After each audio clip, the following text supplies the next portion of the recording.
Hello everyone, it's Pribumi Bandung here. It's springtime in Switzerland. In some places you still can see the snow, and in some places you feel the sun.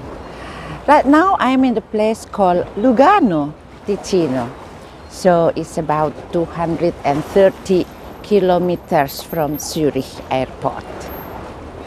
In Zurich area today, snowing again.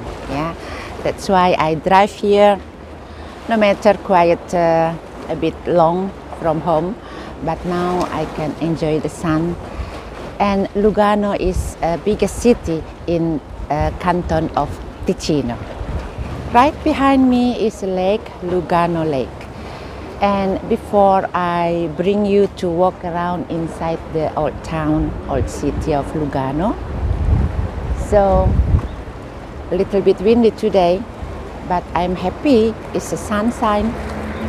I hope you will enjoy our trip for today, walking around in Lugano, Ticino, Switzerland.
walking for today. Thank you very much for joining me. Don't forget, if you like this video, please support me with your subscribe, like, and leave me a comment down here. Thank you again, my friend, and see you in the next video. Goodbye.